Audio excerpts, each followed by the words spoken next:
My name is Captain Bella Mills, 29 years old, an officer in the United States Army. I've faced enemy fire, but nothing could have prepared me for the ambush in DC's most exclusive steakhouse that night. Amid the clinking of crystal, my father, Howard Anderson, looked at me with ice in his eyes and declared, "The family has decided to remove you from the will. You chose that little military life, and you are no longer an Anderson." My mother smiled faintly behind her silk napkin, while my brother smirked. They raised their champagne glasses, turning my public humiliation into a family celebration. They made one fatal mistake. They thought they were attacking a daughter, but they forgot they had just declared war on an officer trained to expose men exactly like them. If you have ever been made to feel like an outsider by your own family, let me know where you're watching from. Hit that like and subscribe button, because this is the story of how one soldier taught a corrupt empire the true meaning of loyalty. The air in the private dining room of the Capitol Grill was thick, a suffocating blend of my father's Macallan 25 and my mother's Chanel No. 5. It was the scent of manufactured power, a fragrance I had spent the last decade trying to wash from my memory.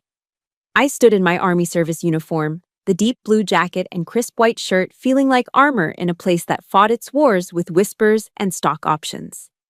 The room's dark mahogany walls seemed to absorb the light, reflecting only the polished gleam of old money and older secrets. The heavy leather chairs sighed as family members settled into them, their laughter echoing with a hollowness I knew all too well. They treated my return from a high-stakes deployment as if I'd been on a European backpacking trip. "Bella, darling, how was your trip?"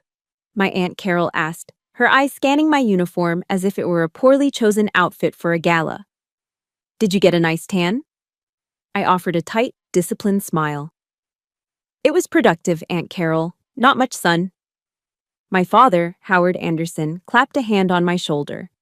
It wasn't a gesture of affection, it was a branding, a public claim of ownership before his court. His voice, practiced for boardrooms and congressional hearings, boomed across the table. "To Bella's return," he announced, raising his glass. "It's good to have the whole family together." A chorus of polite applause followed. I saw the faces around the table, my younger brother, Kevin, already looking bored, my sister, Paige, subtly checking her reflection in the back of a spoon, my mother, Eleanor, playing the part of the gracious matriarch. For a split second, a foolish, treacherous flicker of hope ignited in my chest. Maybe this time, I thought, it will be different. It was a hope I should have learned to extinguish years ago. The moment the toast ended, the atmosphere shifted. The mask of celebration fell from my father's face, replaced by the cold, transactional expression he reserved for hostile takeovers. He cleared his throat, a sound that instantly silenced all other conversation. The clinking of silverware stopped. Every eye turned to him. "Bella," he began, his voice flat, devoid of any warmth, "I'm glad you could make it. We have a family matter to discuss, and it's best we do it directly." He paused, letting the weight of the silence press down on me. "Effective immediately, the family has decided to remove you from the will. All trusts and inheritances tied to the Anderson name will be redistributed." The words hung in the air, clinical and brutal. It wasn't an emotional outburst. It was a corporate decree. I felt the blood drain from my face, but my training kicked in. My posture remained rigid, my gaze fixed on him. I didn't give him the satisfaction of seeing me flinch. To drive the knife in deeper, my mother leaned forward, her voice a silky, venomous whisper. "Darling," she said, dabbing the corner of her mouth with her napkin. "We simply can't have a common Mills name diluting the Anderson legacy. It's a matter of brand integrity." She looked at my uniform, a flicker of disdain in her eyes. "Besides, that uniform, while patriotic, I suppose, doesn't really fit the family brand. It's a bit severe." Her words were a secondary explosion, more damaging than the first. They weren't just taking my inheritance, they were attacking my identity, my service, the one thing I had built for myself with sweat and sacrifice. They were calling my life's work, my honor, a common and severe choice that embarrassed them. Their pronouncement was a signal, and the pack moved in for the kill. My brother Kevin, the golden boy heir apparent, leaned back in his chair with a smug grin. "Hey, don't worry about it, Bella," he said, his tone dripping with condescending pity. "I'm sure a captain's salary is enough to get by, right?" Across the table, my sister Paige whispered loudly to her friend, just loud enough for me to hear. "Finally, Mom and Dad are doing the right thing. It's about protecting our future." The final betrayal came from my uncle, a man who, just 2 years prior, had called me asking for advice on getting his own son into the military. He now nodded sagely at my father. "Howard, you've done the right thing," he declared, his voice full of false gravity. "Loyalty to the family must come first. It's a hard lesson, but a necessary one." In their eyes, I wasn't the victim, I was the traitor. They had twisted their cruelty into a moral lesson, and I was the villain of my own execution. They were celebrating not just my disinheritance, but the reaffirmation of their own closed, corrupt world, a world where loyalty was transactional and honor was just a brand. They expected me to break.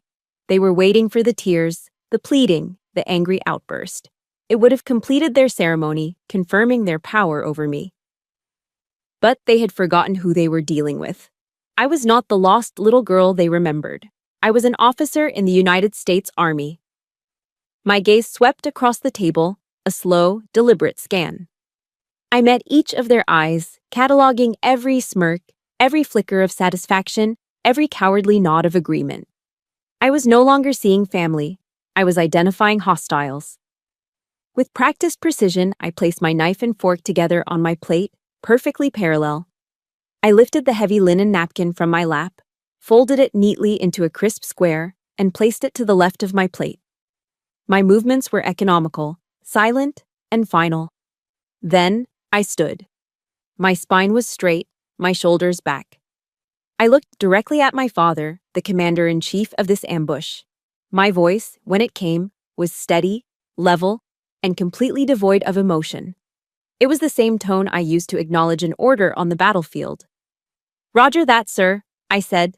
"Thank you for the dinner." I turned, not with a storm of fury, but with the controlled grace of a soldier executing a maneuver. My polished dress shoes made sharp, rhythmic clicks on the hardwood floor as I walked out of the room, leaving behind a stunned, deafening silence. They had wanted to see me fall apart. Instead, they had just witnessed a perfect, tactical withdrawal. And the war had just begun. The tactical withdrawal ended the moment the door to my temporary apartment clicked shut behind me. The silence of the small, sterile space in Arlington was louder than the stunned quiet I'd left at the restaurant. My shoulders, held ramrod straight for hours, finally slumped. The adrenaline from the confrontation drained away, leaving a familiar, hollow ache in its place. I didn't cry. Crying felt like a luxury I hadn't earned and a weakness I couldn't afford. Instead, I moved with the methodical calm of routine. I unpinned the insignia from my uniform, placing each piece carefully into a velvet-lined box on my dresser. My eyes fell upon one particular item resting there, a small bronze-colored medal with a simple red, white, and blue ribbon. The Bronze Star. It wasn't shiny or ostentatious. It was heavy, both in my hand and in my memory. Holding it, the present dissolved, and the ghosts of the past began to speak. It started with a dream. I was 18, and I held in my hand the thickest envelope I had ever seen. The letterhead read, United States Military Academy at West Point. It wasn't just an acceptance letter, it was my ticket out. It was validation. It was the beginning of a life defined by honor and purpose, a stark contrast to the Anderson world of profit margins and social maneuvering. I remember sitting on my bed, tracing the embossed seal with my finger, feeling a sense of belonging for the very first time. My dream was born on a Tuesday morning in September when I was a teenager. I watched the second tower fall on a classroom television, and something inside me shifted forever. A profound, unshakable need to serve settled deep in my bones. For my family, the tragedy of 9/11 was a business opportunity. For me, it was a call to duty. That acceptance letter was the culmination of that calling. But my timing was inconvenient for my father. Anderson Defense was facing a temporary cash flow problem, he'd explained, his face a mask of paternal concern. He asked me to defer my admission for 1 year to come work in the company's accounting department. Just to help the family stabilize things, Bella, he'd said. We need all hands on deck. Driven by a daughter's sense of duty, a loyalty he so easily discarded tonight, I agreed. I put my life on hold to help my family. A month into the job, while running some internal expense reports, I found the truth. There was no cash flow problem. My tuition and living expenses, already set aside in a trust, had been liquidated. The same week, my brother Kevin, on his 16th birthday, was handed the keys to a brand new Porsche 911. I confronted my father in his office, the printout shaking in my hand. He didn't deny it. He simply took a sip of his scotch and looked at me as if I were a naive child. The Porsche is an investment in the future CEO of this company, he said, his voice cold. Your West Point idea is an expensive hobby. The sting of that humiliation felt fresh again as I placed the bronze star back on the dresser. The medal wasn't just a piece of metal, it was proof that my hobby had value. I had earned it during a particularly brutal tour for actions that still visited me in my sleep. I returned home on leave, wearing it on my dress uniform, hoping, stupidly, for a glimmer of pride in their eyes. My mother was hosting one of her DC society parties. The air was thick with political gossip and expensive perfume. She introduced me to a senator's wife with a dismissive wave of her hand. This is my daughter, Bella, she'd said. She works for the government. The woman's eyes landed on the medal pinned to my chest. Oh my, what's that? She asked with genuine curiosity. My mother laughed, a light tinkling sound that made my blood run cold. Oh, that, she said, as if it were a piece of costume jewelry. It's just a little trinket they give out to the employees. A thank you for their time, I think. A trinket. The weight of my actions, the lives of the soldiers I fought alongside, the sleepless nights, and the constant threat of danger, all of it reduced to a party favor. I stood there, a decorated officer in a room full of powerful people, and felt completely and utterly invisible. The only person who ever saw me was my grandmother. Grandma Mills. During the hell of basic training, when my body was bruised and my spirit was frayed to a thread, a small package would arrive every single week without a return address. Inside, there would be a Ziploc bag of her homemade chocolate chip cookies, the kind that were still a little soft in the middle, and a small handwritten note on a piece of scrap paper. It always said the same thing. Stay strong, my Mills girl. Those cookies were more than just a taste of home. They were a lifeline. They were a quiet rebellion against the Anderson name. They were a reminder that someone, somewhere, saw my path, not as a disgrace, but as a source of pride. My grandmother was the reason I legally changed my last name to Mills the day I graduated. It was my way of honoring the only true loyalty I had ever known. The Andersons, of course, saw it as the ultimate act of betrayal. A final memory surfaced, unbidden. It was from that year I'd spent in my father's accounting department. He'd come into the office late one night, smelling of whiskey and self-satisfaction after closing a major government contract. He was in a boastful mood. He pulled me over to his computer, showing me complex spreadsheets and shell corporations registered in Delaware and Panama. He laughed, a low, conspiratorial chuckle. Rules are for the little people, Bella Anderson, he'd slurred, his finger tracing a line of multi-million-dollar transactions. Smart people make their own rules. He thought he was teaching me about power. He thought he was showing me how the world really worked. He had no idea that he was handing me a weapon. He was giving his daughter, an accounting specialist with a soldier's unwavering moral code, the very blueprint to his own destruction. I looked around my empty apartment. The ghosts of the past retreated, leaving behind not just pain, but clarity. My father was right. Smart people did make their own rules, and I, Captain Bella Mills, was about to write a new one for the Anderson Empire. From my apartment window in Arlington, I could see the distant, formidable shape of the Pentagon. It was a constant reminder of the oath I took, a silent witness to the mission that was now unfolding. Grief is a luxury a soldier cannot afford in the middle of a battle. and I was in the middle of a battle. I didn't allow the hollow ache from the restaurant to fester. I compartmentalized it. I took the pain and anger, packed them down into a tight, dense core of energy, and stored them away. They would be the fuel. My body moved on instinct, following a familiar post-mission protocol. First, the uniform. I unbuttoned the service jacket, slid it off my shoulders, and hung it with ceremonial care. It was more than fabric. It was a symbol of everything the Andersons despised and everything I had become. Next, a cold shower. I stood under the icy spray until my skin prickled and my mind was sharp, washing away the lingering scent of my mother's perfume and the stale air of their lies. By the time I sat down at the small desk in the corner of the room, the transformation was complete. I was no longer Bella Mills, the disowned daughter. I was Captain Mills, a forensic accounting specialist for the U.S. Army Finance Corps, and I was preparing for an operation.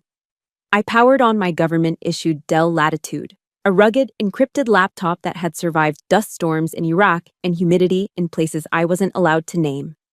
The screen flickered to life, and I entered a complex series of passwords. My fingers moved swiftly across the keyboard, navigating to a deeply buried, multi-layered encrypted folder. The folder was labeled Oplan B, Operation Plan Bravo, a contingency plan. Inside was a meticulously organized network of files, spreadsheets, scanned invoices, encrypted emails, and audio recordings of phone calls. It was my secret arsenal, a collection of evidence I had been gathering for the last 3 months, ever since a phone call from my mother. She had called me out of the blue, her voice dripping with an uncharacteristic sweetness that immediately set off my internal alarms. "Bella, darling," she'd cooed. "Could you do Mommy a tiny favor? I was just looking at some of the company's numbers, and a few things don't quite add up. You've always been so clever with this sort of thing." She saw me as a glorified bookkeeper, a low-level number cruncher who could tidy up some minor discrepancies. She and my father had always underestimated me, assuming my military career was for people who couldn't succeed in the real world. They had no concept of my actual job. My specialty wasn't just accounting, it was hunting. I was trained by the Defense Finance and Accounting Service, DFAS, to hunt for fraud, waste, and abuse in the most complex multi-billion-dollar defense contracts on the planet. My mother thought she was handing me a shoebox of receipts. She had unwittingly handed me the key to their entire corrupt kingdom. It took me less than a day to see the pattern. It was a classic, almost insultingly simple fraud scheme, scaled to an audacious level. I clicked open a file containing invoices for basic vehicle components. Bolts and screws for Humvees, items that cost less than $1 a piece, were being billed to the Pentagon at $50. Multiply that by hundreds of thousands of units, and the numbers became staggering. I followed the money. Massive payments were routed from Anderson Defense to a series of shell companies with addresses in Delaware and post office boxes in Panama. From there, the money was funneled back, laundered clean, into the pockets of top executives, disguised as performance bonuses. My father, my uncle, even my brother Kevin were all recipients. It was sickening, but it wasn't the worst of it. As I dug deeper, I found something that made my blood run cold. A separate set of documents, hidden within procurement logs, detailed the sourcing of materials for vehicle armor plating. I cross-referenced the supplier codes against the Department of Defense's approved vendor list. No match. The supplier was an unlicensed steel manufacturer out of Shanghai, known for producing substandard materials. Anderson Defense was knowingly using cheap, uncertified steel to build the armor on Humvees. They were putting American soldiers, my brothers and sisters in arms, inside vehicles with defective protection to skim an extra few $1,000,000 in profit. The betrayal I felt at the dinner table was a shallow cut compared to this. This was a deep, mortal wound. They weren't just stealing taxpayer money. They were trading the lives of soldiers for a higher profit margin. My family's name, the legacy they were so desperate to protect, was built on the potential graves of my comrades. As I was organizing the files, cross-referencing a final set of wire transfers, my phone buzzed. An unknown number. I hesitated, then answered. "Bella?" The voice was frail, trembling with an emotion I couldn't place. It was my grandmother. "Grandma." "Oh, Bella, I'm so sorry," she whispered, her voice cracking. "I sat there tonight, and I said nothing. I was a coward." "It's okay, Grandma. You don't have to." "No, listen to me," she interrupted, a new urgency in her tone. "There's something you need to know. The reason your father is doing this, the reason he's so vicious right now, he's desperate, he's terrified." I sat up straighter. "What do you mean?" "The company," she said, her voice dropping lower. "They're being audited. A full-scale investigation by the Department of Defense Office of Inspector General, the DODOIG. It's been going on for weeks, very quietly. Howard is panicking. He's trying to consolidate power, to eliminate any loose ends, anyone he can't control." The final piece of the puzzle clicked into place. "You, my dear," my grandmother said, her voice filled with a sad strength. "You are the one variable he could never, ever control." The call ended, but the information echoed in the silent room. This changed everything. The ambush at the restaurant wasn't a show of strength from a confident patriarch. It was a preemptive strike from a cornered animal. My father wasn't punishing me for choosing a different life. He was trying to neutralize a threat. I looked at the screen, at the damning evidence laid out in neat, orderly files. My objective, which had been a murky mix of self-preservation and anger, was now crystal clear. I took an oath to support and defend the Constitution of the United States against all enemies, foreign and domestic. The oath doesn't make an exception for family. This was no longer about personal revenge. This was about justice. The next morning, I woke before sunrise. The intelligence my grandmother had provided changed my entire strategic assessment. My father wasn't just a tyrant, he was a wounded animal, backed into a corner by a DOD audit. This meant I had leverage, but my window of opportunity was shrinking. A legal battle would be slow, a war of attrition fought in expensive conference rooms, and my father owned that territory. I knew this war couldn't be won in a courtroom, not at first. It had to be won in the court of public opinion. I didn't call a lawyer. I opened my encrypted email client and drafted a message. It was addressed to Timothy Hayes. Anyone who followed investigative journalism in Washington knew the name. Hayes was a Pulitzer Prize-winning reporter for The Washington Post, a grizzled, old-school newsman who had made a career out of exposing corruption in the defense industry. He was the closest thing this city had to a legendary dragon slayer, and I was about to walk into his lair and offer him a dragon. My email was short, precise, and professional. The subject line read, "Urgent, Anderson Defense."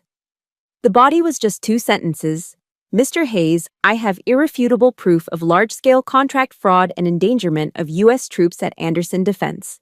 Source is internal. Requesting an in-person meeting at your earliest convenience." I signed it simply, Captain Bella Mills, U.S. Army. I knew the name Anderson Defense would be the bait. The rank of captain would, I hoped, be the hook that set my message apart from the usual crank calls and conspiracy theories he must receive every day. An hour later, a one-word reply appeared in my inbox. "Where?" We agreed to meet at the Old Ebbitt Grill, a D.C. institution just a stone's throw from the White House.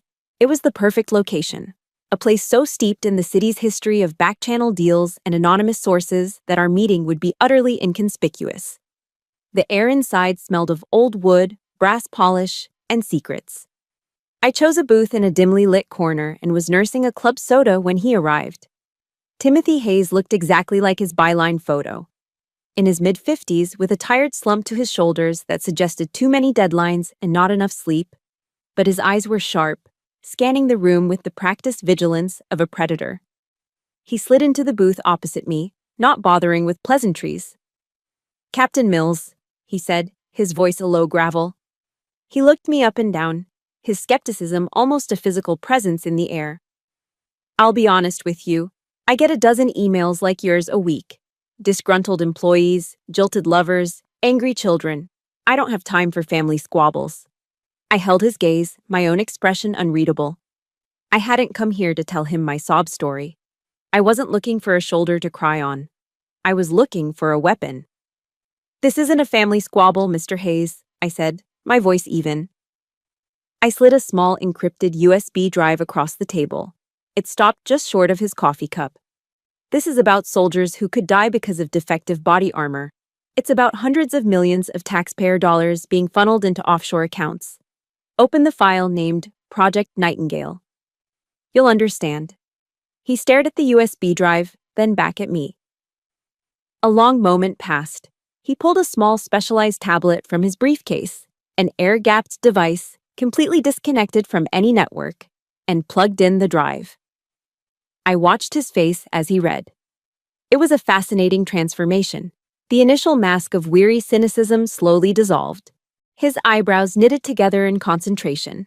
Then, his jaw tightened. The weariness in his eyes was replaced by a familiar fire, the righteous anger of a journalist who has just found the scent of a massive story. He scrolled through spreadsheets, scanned internal memos, and read the transcript of damning emails. Finally, he looked up from the screen.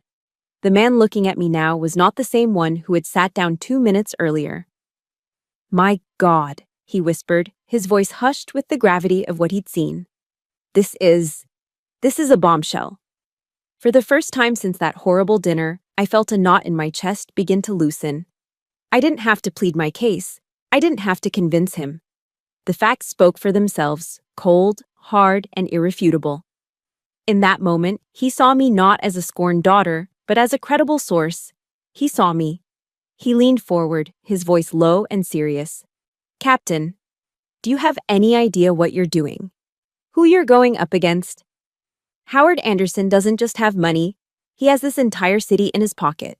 He can make one phone call and have you buried so deep you'll never see the light of day again." I looked him straight in the eye, my resolve hardening like steel. "I took an oath to support and defend the Constitution of the United States against all enemies, foreign and domestic," I said, my voice clear and unwavering. "That oath doesn't have a waiver for my father." That was it. That was the final piece he needed. A slow nod of understanding, of respect, passed between us. He was no longer just a reporter, and I was no longer just a source. We were allies. "All right, Captain," he said, closing the tablet. "I'm in." He extended a hand across the table. "But I need 3 days. I have to cross-verify some of these shell corporations and speak to a couple of my own sources deep inside the Pentagon. This has to be airtight."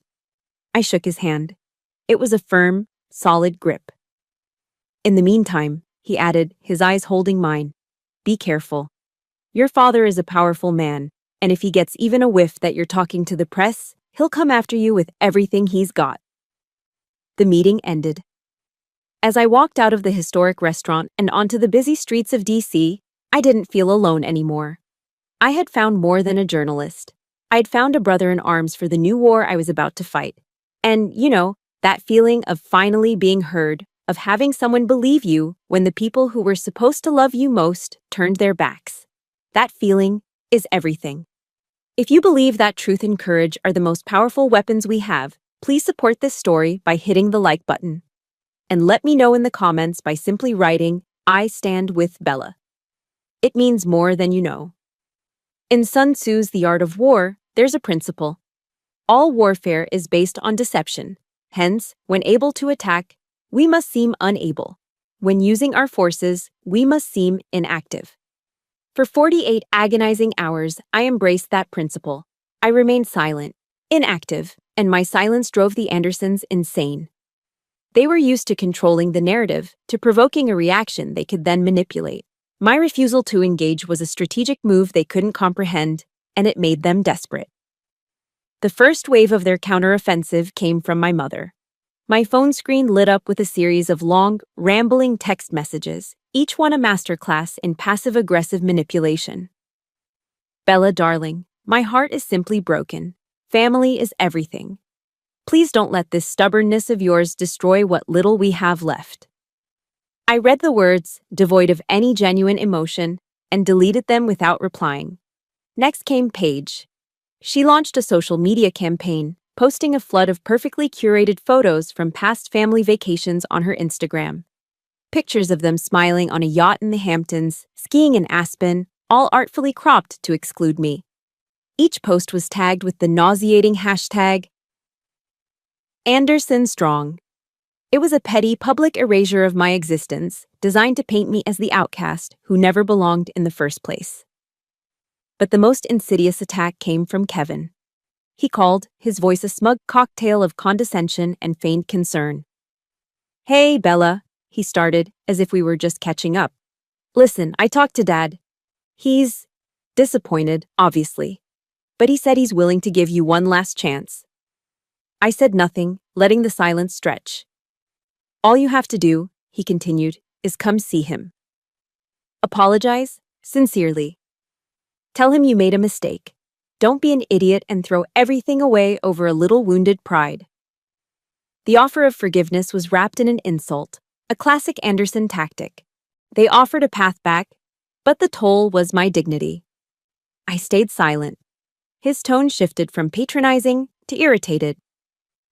"Dad just wants you to come back to reality, Bella, to be a normal person, not some robot in a uniform playing a little soldier game." He hung up. The psychological warfare was escalating, but the next move from my father was far more dangerous. He began to leverage his network, probing my defenses. He made a call to a retired 3-star general who sat on the Anderson Defense Board of Directors. A friendly inquiry. A few hours later, I was summoned to my commanding officer's office. Colonel Wallace was a tough but fair man, a leader I respected immensely. He gestured for me to sit down, his expression uncharacteristically neutral. "Captain Mills," he began, his voice calm. "Just checking in. How was your leave? Everything all right on the home front?" The question was casual, but the weight behind it was immense. It was a warning shot, fired from my father's cannon, but delivered by my own command. My father was testing the walls of my fortress, seeing if he could use the very institution I served to put pressure on me. I understood the message perfectly. "I can reach you anywhere." "Everything's fine, sir," I replied, my voice steady. "Just some family matters to attend to." "Understood," he said, his eyes searching mine. "Let me know if you need anything." I was dismissed, but the chill of that conversation lingered. The battlefield was expanding. Just as I was processing this new threat, my phone rang again. It was Timothy Hayes. The moment I heard his voice, I knew something was wrong. The confident, determined tone from our meeting was gone, replaced by a tense urgency. "Bella, we have a problem," he said, skipping the pleasantries. "My editor just got a call from a high-level source at the Pentagon. They're trying to kill the story before it even runs." My stomach tightened. "What are they saying?" "They're painting you as a disgruntled daughter on a personal vendetta," he said, the frustration clear in his voice. "They're claiming you're abusing your security clearance and fabricating evidence to get back at your father for cutting you off. It's a smear campaign, and they're aiming it straight at your credibility as an officer, and mine as a journalist." My father wasn't just defending himself anymore. He was attacking the integrity of the Washington Post. He was attacking my honor as a soldier. He was willing to burn everything to the ground to protect his empire. The war was no longer being fought in the shadows. It was spilling out into the open on multiple fronts. As if on cue, my phone buzzed with another call. Kevin's name flashed on the screen. This time, there was no pretense of concern. His voice was cold and commanding, a direct order. "Dad wants to see you," he barked. "Tomorrow, lunch, Army and Navy Club. Don't be late." He hung up before I could respond. The choice of venue was a deliberate power play. The Army and Navy Club, a historic bastion of military and political influence in D.C. It was his home turf, a place where his name carried immense weight, where portraits of decorated generals would look down on me as he delivered his ultimatum. I stood there, feeling the pressure from all sides, the family's emotional manipulation, the military's implicit warning, the media's potential retreat. It was a coordinated assault, designed to isolate and overwhelm me. They expected me to break. They expected me to crawl back, begging for the forgiveness Kevin had offered. I looked at my copy of The Art of War sitting on my nightstand. Sun Tzu wrote, "In the midst of chaos, there is also opportunity. My father had made a critical error. By attacking me on all fronts, he had revealed his own desperation. He thought he was laying a trap. He didn't realize he was giving me a battlefield of my own choosing. A defensive posture was no longer an option. It was time to go on the offensive. I picked up the phone and sent a text back to Kevin, one that he would show my father. It contained just 4 words. Tell him I'll be there. At West Point, they teach you about 2 kinds of courage. Physical courage is the ability to face fire and danger without flinching. But they also teach you about moral courage, the infinitely harder and rarer kind. It's the will to stand up for what is right, especially when you are facing pressure from your superiors, your peers, or in my case, your own blood. As I walked into the main dining room of the Army and Navy Club, I could feel the weight of that lesson settling on my shoulders. The air in the club was hushed, reverent. The walls were covered with oil paintings of decorated generals, their stern gazes seeming to follow me as I walked across the plush oriental rug. The clinking of silverware on fine china was the only sound. I had made a deliberate choice in my attire. I wore my Army Green Service uniform, the iconic pinks and greens that echo the heritage of the greatest generation. This was not a family lunch. This was a meeting between a United States Army officer and a defense contractor. My father was exactly where I knew he would be, at a large circular table in the dead center of the room. It was the most visible seat in the house, a strategic position. He wasn't alone. He was flanked by several influential figures, a retired admiral, a well-known lobbyist, and a senior partner from a K Street law firm. He was using them as a backdrop, a silent audience to witness my surrender. He saw me approaching and a slow, predatory smile spread across his face. It was the smile of a man who believed he had already won. He didn't stand up. He simply gestured with one hand toward the empty chair opposite him, a silent command for a subordinate to take her seat. As I walked the final few feet, a ripple of awareness spread through the room. Conversations quieted, heads turned. Every eye was on us. My father had his stage. I sat down, my back perfectly straight, my hands resting calmly in my lap. He began, his voice laced with the false magnanimity of a benevolent king addressing a wayward subject. "Bella," he said, his tone carrying just enough to be overheard by the neighboring tables. "I am deeply disappointed in you. Your behavior has been reckless and childish." He took a sip of water. "But I am your father, and I am prepared to overlook this youthful indiscretion if you are prepared to be sensible." He laid out his terms of surrender. First, I was to make a public statement retracting any unfounded allegations I might have made. Second, I was to issue a formal apology to the family for the distress I had caused. Third, I was to seriously consider an honorable discharge from the Army to return to the real world. He leaned in slightly, his voice dropping into a tone of condescending pity. "You've played your little soldier game long enough, Bella," he said, the words sharp enough to cut. "It's time to grow up." Every word was a calculated strike designed to belittle my career, invalidate my choices, and reassert his absolute authority in a public forum. He was using the presence of these powerful men as a vice, expecting the social pressure to crush my resolve. I listened. I let him finish his entire speech without interruption. My face remained a neutral mask. The lecture on moral courage at the Academy taught that true strength isn't in the volume of your voice, but in the clarity of your conviction. When he was done, a heavy silence fell over the table. He leaned back, a triumphant glint in his eye, waiting for my inevitable capitulation. My voice, when I finally spoke, was not loud, but it was clear, cold, and carried no trace of a tremor. "I didn't come here to listen to your terms," I said, my eyes locked on his. "I came here to present you with the facts." I didn't raise my voice. I simply began to report. "Contract number W56HZV 17C0065, I began, the designation rolling off my tongue with clinical precision. "A 5-year agreement to supply supplemental armor plating for the Humvee fleet. Anderson Defense replaced the specified mil-spec steel with a cheaper, substandard alternative from an uncertified supplier in Shanghai." My father's smile faltered.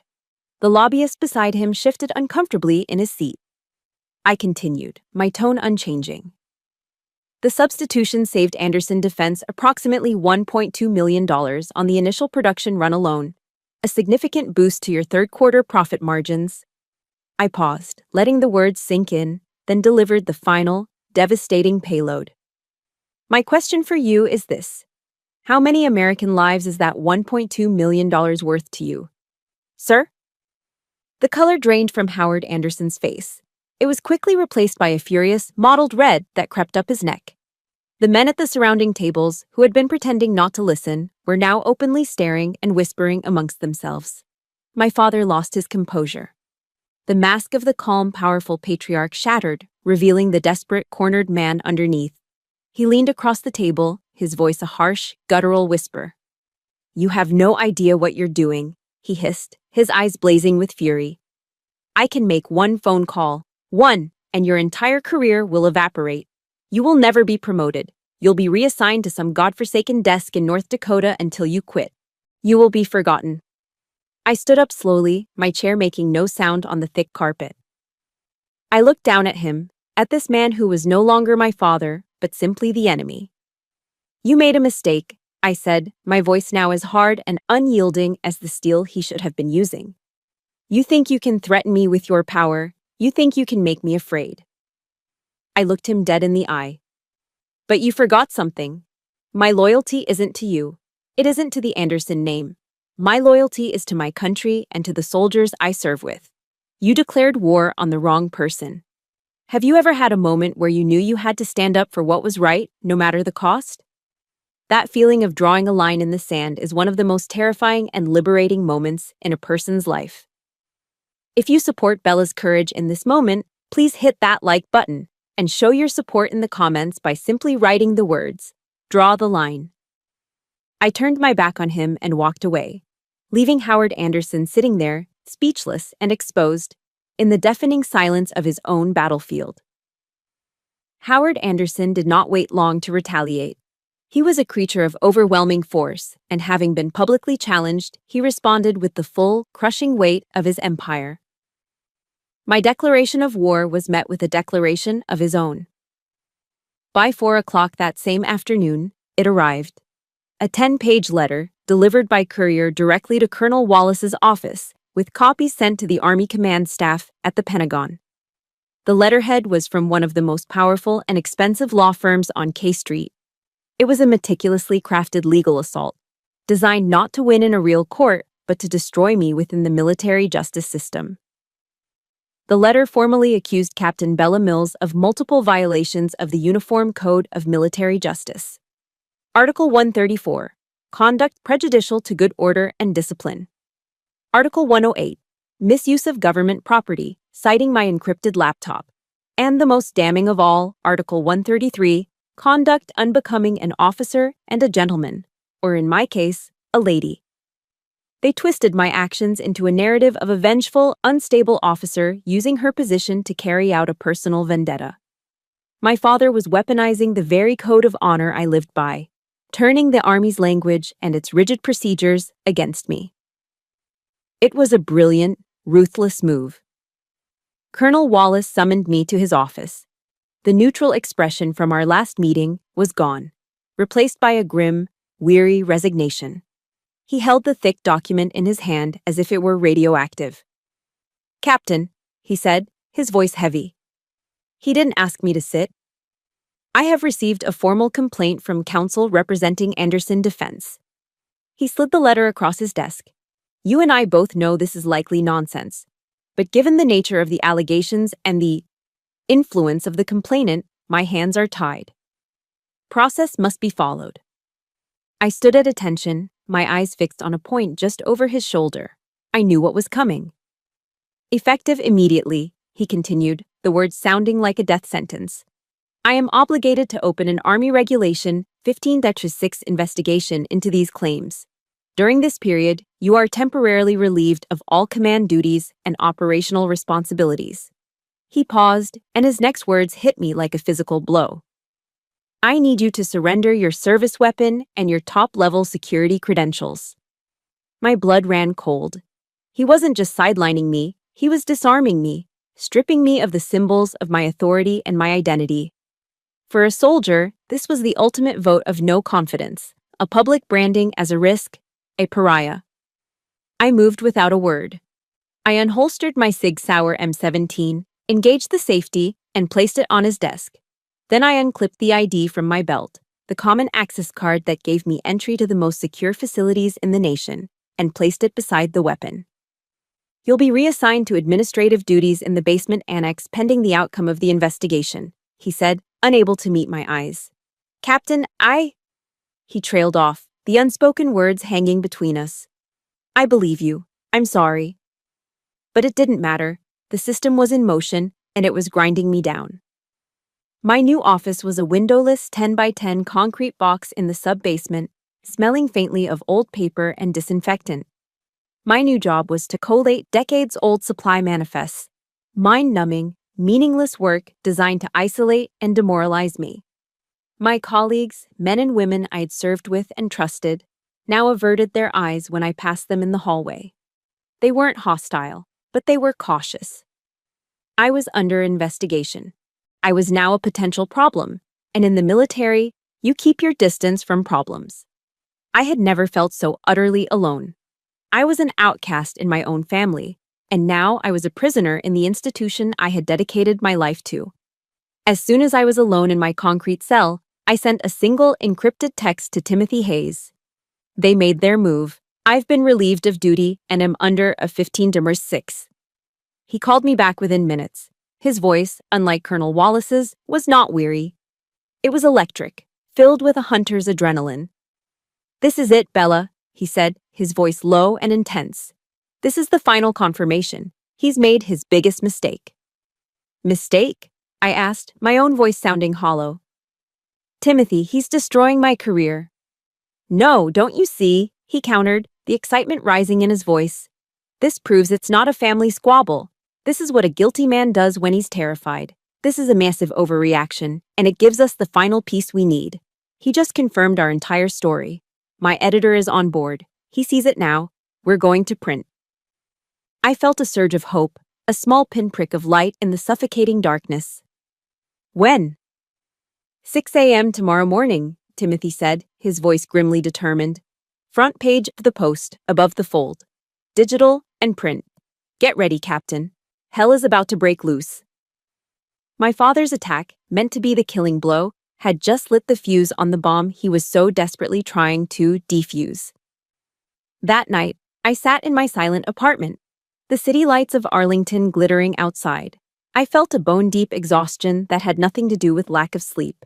My family had cast me out. The army, my sanctuary, had locked me in a cage. I was adrift. I found myself thinking about the story of Hugh Thompson Jr., the helicopter pilot at My Lai. He saw a horrific wrong being committed by his own side and intervened. He landed his helicopter between American soldiers and Vietnamese civilians, ordering his crew to fire on the Americans if they continued the massacre. For years, he was treated as a traitor. His career stalled, his name whispered with contempt. But he never wavered, because he knew he had done the right thing. Decades later, he was recognized as a hero. I looked out my window toward the Potomac, where the Lincoln Memorial glowed, a steady beacon of white marble in the dark. I remembered why I had joined the army in the first place. It wasn't for glory, and it certainly wasn't for money. It was for a simple, almost naive belief in the ideals that Memorial represented: duty, honor, and a nation where no one, no matter how powerful, is above the law. I knew what was coming tomorrow would be a firestorm. But as I sat there, isolated and disarmed, I felt a profound sense of peace settle over me. Whatever happened next, I had done the right thing. I had honored my oath. I didn't sleep that night.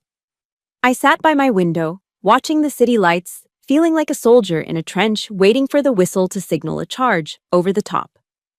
At precisely 6 hours, my phone lit up with a notification from the Washington Post app. The moment had arrived. The bomb detonated with silent, digital precision. The headline was stark, brutal, and beautiful. Anderson Defense Empire accused of defrauding Pentagon of hundreds of millions, endangering troops. Timothy's article was a masterpiece of investigative journalism. It was meticulous, fact-checked, and supported by scanned invoices, damning email chains, and expert analysis. He laid out the entire scheme, the inflated costs, the shell corporations, and the unforgivable sin of the substandard steel. My evidence was the skeleton. His reporting was the flesh and blood that brought the monster to life. The story didn't just make a splash, it created a tsunami. Before the sun was fully up, it was the lead story on every news aggregator. By 7 a.m., it was being discussed on CNN, with retired generals expressing their shock and disgust. By 8 a.m., anchors on MSNBC were demanding immediate congressional hearings. The story spread like wildfire across social media, the hashtag #Anderson Defense, a torrent of public outrage. Trading for Anderson Defense stock was halted before the market even opened, but the pre-market indicators showed a catastrophic collapse. My father's empire, built on decades of backroom deals and intimidation, was being dismantled in a matter of hours by the one thing it could not withstand: the truth. And then, my family began to panic. My phone, which had been silent for days, suddenly exploded. A barrage of missed calls and furious text messages. The first call I answered was from Paige. She was hysterical, her voice a shrill, sobbing mess. "You ruined us!" she shrieked into the phone. "You destroyed this family. Are you happy now? Are you satisfied?" I listened to her accusations, her complete inability to see the reality of the situation. She wasn't angry about the fraud or the endangerment of soldiers. She was angry that her comfortable, privileged life was imploding. I said nothing. I simply ended the call. Next was Kevin. He didn't even bother with a greeting. "You'll pay for this, you bitch," he screamed, his voice cracking with a mixture of rage and fear. "I'll make sure you pay." His threats, once carrying the weight of the Anderson name, were now just the pathetic howls of a dethroned prince. The foundation of his power was crumbling around him, and all he had left was empty rage. A few hours later, I got a call from the front gate at Fort Myer. The guards reported that a hysterical man and woman in a Porsche were demanding to see the traitor, causing a scene. I told them to deny access and escort them off the property. I turned my phone off. Their noise, their chaos, their panic, it couldn't touch me anymore. My silence was the most powerful response I could give. I was the calm eye of the hurricane they had created. The shockwaves reached my basement office shortly after 9. A young lieutenant I barely knew came to my door, his eyes wide with a mixture of awe and respect. "Captain Mills," he said, "Colonel Wallace needs to see you, right away." I walked through the same hallways where I had been ignored just the day before. Now, people stopped what they were doing to look at me. They weren't looks of suspicion anymore. They were looks of profound respect. Officers nodded as I passed. A sergeant major gave me a subtle, almost imperceptible thumbs up. When I entered Colonel Wallace's office, the change was immediate and absolute. He stood up from behind his desk. He gestured for me to sit in the chair reserved for guests, not the one for subordinates. He then walked over to the coffee pot in the corner and poured a cup, handing it to me himself. My weapon and my security credentials were sitting on the corner of his desk. He sat down, not as a commander addressing a subordinate under investigation, but as one officer addressing another. "Captain Mills," he began, his voice filled with a formal, deep-seated respect. "The AR-15-6 investigation against you has been terminated, effective immediately." He pushed my M17 and my ID card across the desk toward me. "Bella," he said, using my first name for the first time, "what you did, it took an extraordinary amount of moral courage. The United States Army is proud of you." I felt a surge of emotion so powerful it almost took my breath away. It was the validation I had spent my entire life craving, not from my father, not from my mother, but from a man who embodied the very honor and integrity I had sworn to uphold. It was a homecoming. The day ended as it had begun, with a phone call. It was late in the evening, and an unknown blocked number appeared on my screen. I knew who it was. I answered and waited in silence. The voice on the other end was almost unrecognizable. The booming, arrogant tone of Howard Anderson was gone. replaced by the weak, desperate rasp of a defeated old man. "Bella," he started, his voice strained. "Bella, please, you have to call it off. Tell them it was a misunderstanding. A mistake." I listened to the sound of his world collapsing. "I'll give you everything," he pleaded, the words tumbling out in a pathetic rush. "The will, the trust funds, your name back on everything, anything you want. Just make it stop." He thought he could still buy me. He thought he could put a price on my honor. After everything, he still didn't understand who I was. I let the silence hang in the air for a long moment, letting him sit with the consequences of his own actions. Finally, I spoke, my voice calm and final. "It's too late, sir." I ended the call before he could say another word, and then I finally turned my phone off for the night. The battle was over. I had won. Winning a war doesn't mean the noise stops. In some ways, it only gets louder. In the weeks following the article, the federal government moved with astonishing speed. I'd watch the evening news and see the consequences of my actions play out in high definition. FBI agents in tactical gear raiding the Anderson Defense Headquarters in McLean, Virginia, carrying out box after box of documents. IRS auditors swarming the corporate offices, a federal judge issuing an order to freeze all Anderson family assets. The machine of justice, once so slow and distant, was now a relentless force. The climax came on a Tuesday morning. I saw it on CNN. Howard Anderson, my father, was led out of our family home in handcuffs. He looked small. Stripped of his tailored suits and his air of authority, he was just a tired, frightened old man. The image didn't bring me the savage thrill of victory I might have once expected. There was no elation, no triumphant surge of, "I told you so." There was only a profound, quiet emptiness. It was the feeling of a long, painful chapter of my life finally, irrevocably, coming to a close. With their power and money gone, the Andersons who had once cast me out now came begging for me to let them back in. Their desperation was a tidal wave. My mother left rambling, tearful voicemails, not of apology, but of complaint.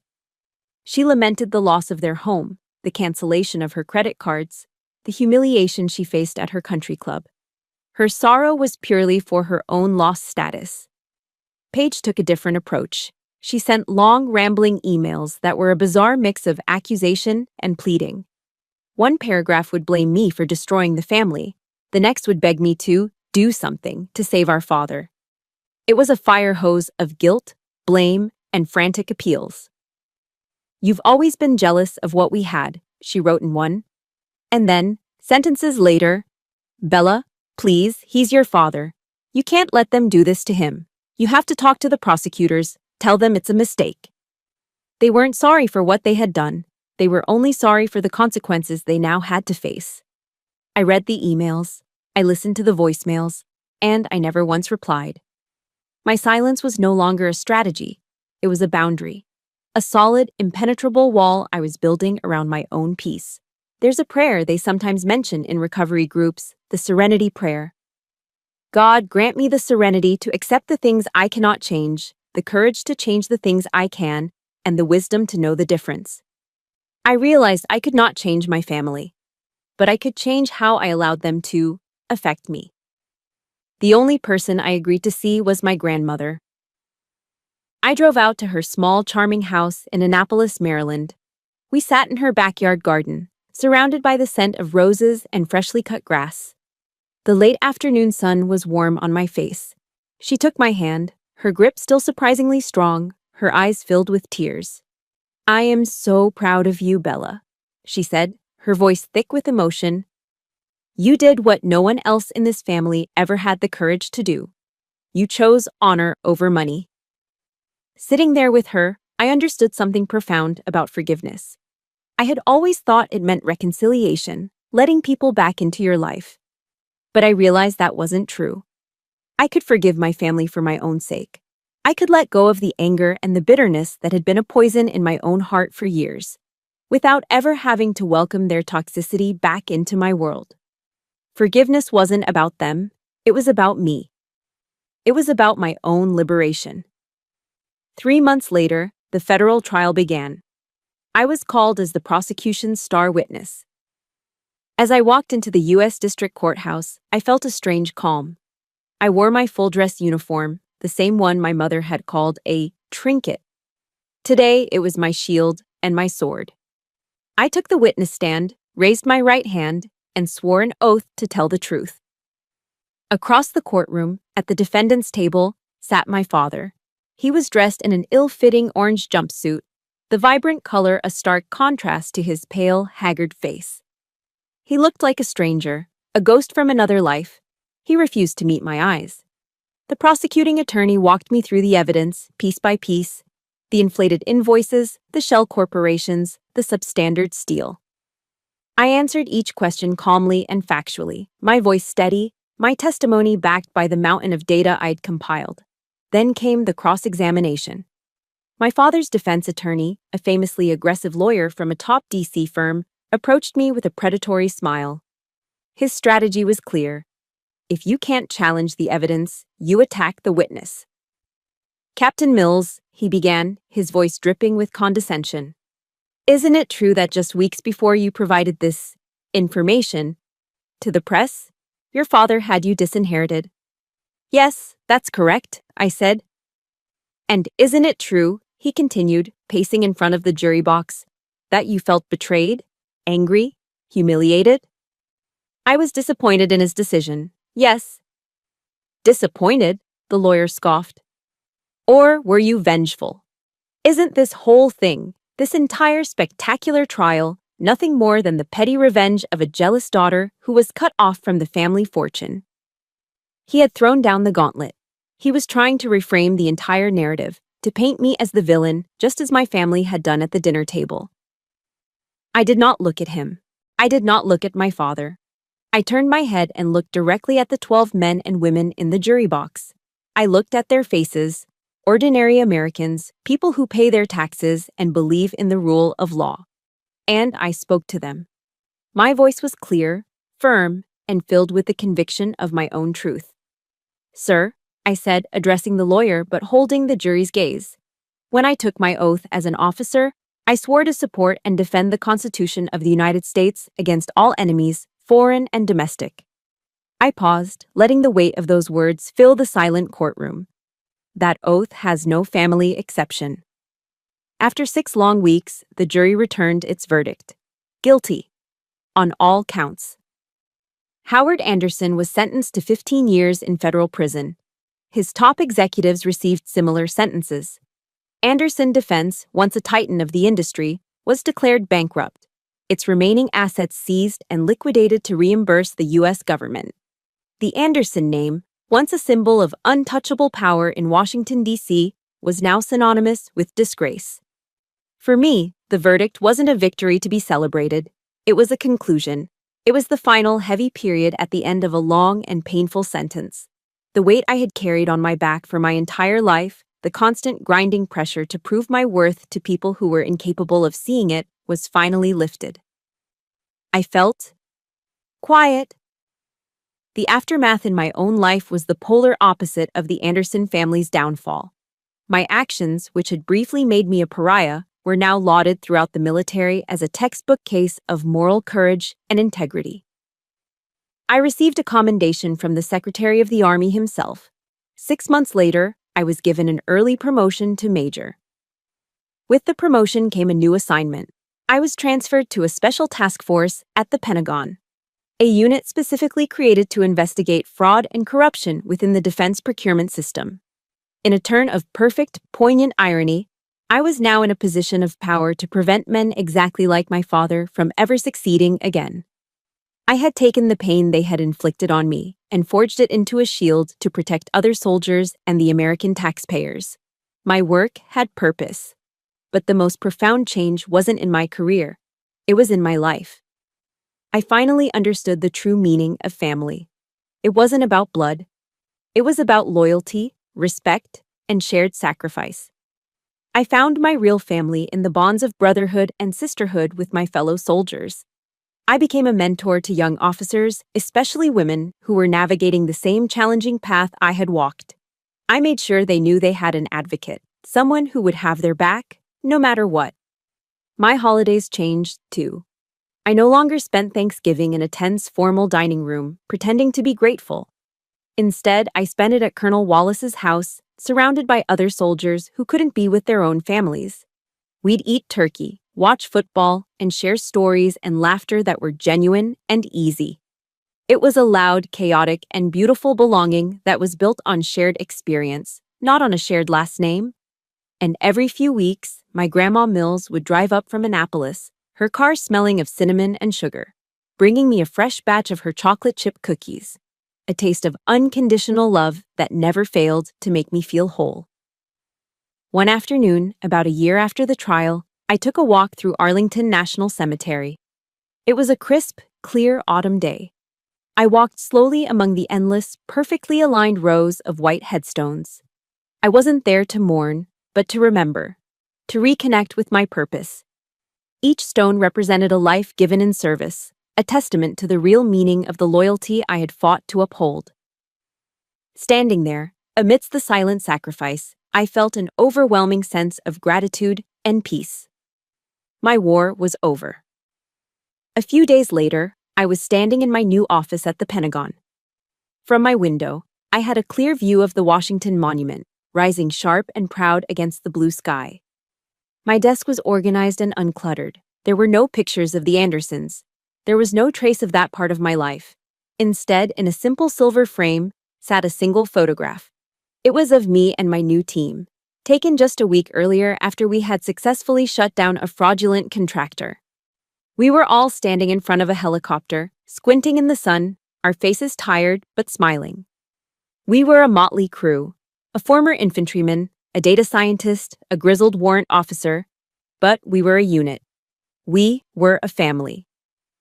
I had lost the family I was born into, the one defined by blood and a powerful name. But in its place, I had gained so much more. I had reclaimed my honor. I had built a career with profound meaning.